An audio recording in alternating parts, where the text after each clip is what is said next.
2000 চনৰ পৰা খৰিছে খৰিয়ে মোৰ ঘৰ দুৱাৰ ভাঙি লৈ গ'ল কলগছ ইয়াত পেলাই পৰিলে ধানো চব লৈ গ'ল এয়া ঘৰ ইয়াতে আকৌ তম্বুটো তৰিলোহি এতিয়া কি কৰিবি চৰকাৰে অলতি নাচালে আমি কি কৰিম এতিয়া আৰু সহায় গৈয়ে থাকিব এয়া গৈ আছে মাটি 5 বিঘা 6 বিঘামান ওপৰত খৰিলে 2000 চনৰ পৰা 2000 পৰা খৰি আছে খেতি মাটি 4 বিঘা আছিলে 4 বিঘা চাফা লৈ গ'ল গাঁৱত দুখন বুলি ক'লেও বেয়া নহয় এতিয়ালৈকে নাই বুলিলেও 300-400 বিঘা আমাৰ নদী বুকুত যা গৈছে আমি এইখিনিতে থকা আমি 3 ঘৰ 4 ঘৰ মানুহৰ খেতি পথাৰ বাৰী ঘৰ আৰু খেতি পথাৰ আদি কৰি শাক পাচলি আদি কৰি মানে কমেও আমাৰ মুঠতে একেবাৰে কমকৈও আমাৰ মানে 200-300 বিঘা মাটি আমি এইখিনিতে দেখাতে আমি আমাৰ এইখিনিতে থিয় হৈ আছে এতিয়া বৰ্তমান খেতি আছে শাক পাচলি আছিলে আৰু ধান আছিলে আৰু আহু ধান আছিলে আৰু এয়া বাৰীঘৰ জানেই ধুকি তামোল কঁঠাল আদি কৰি মানে নানাবিধ ফচল আছিলে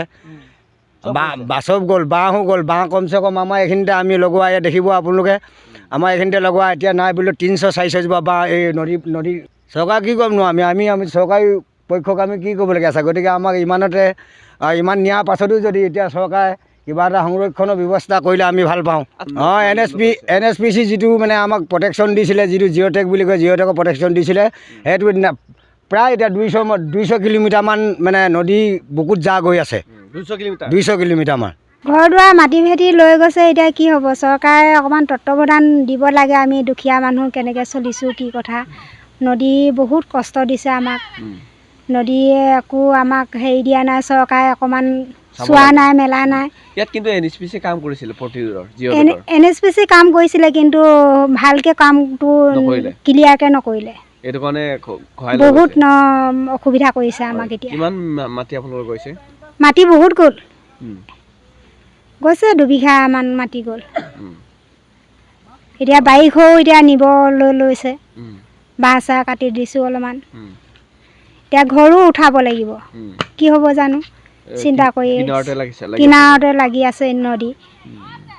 চৰকাৰে অকণমান চালে মেলিলে অকণমান ভাল পাওঁ গোহাঁই বহুত গৰাখহনীয়া লৈ গৈছে কি ক'ব এতিয়া গৰা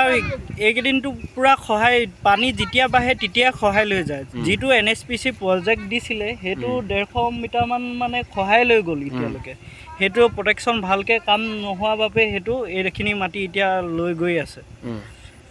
কিমান মাটি খেতি বাতি লৈ গৈ আছে খেতি এয়া আহু ধান খেতি বহুত লৈ গ'ল এইটো এতিয়া মানুহে ক'ৰ পৰা খাব আৰু এতিয়া যিমান মূল্য বৃদ্ধি হৈছে এতিয়া কিনি খাবলৈও মানুহৰ আমাৰ নৈপৰীয়া মানুহৰ অসুবিধা কিনি খাবলৈ বাঢ়ি গৈছে ঘৰ বাঢ়ি গৈছে কি গাঁও এইটো এখন 1 নং বামুণীজান আচ্ছা কিমান গাঁও লৈ গৈছে বামুণীজান আৰু কলিয়নি দুখন গাঁও এই গৰাখহনীয়াত যা গৈছে আকৌ এতিয়া ৰিটাৰ্ণ চাপৰি পাতি পিনি আকৌ লৈ গৈছে মাটি এইখিনি মাটি যিকোনো খবৰৰ বাবে যোগাযোগ কৰক আমাৰ এই নম্বৰত 9181 307 2221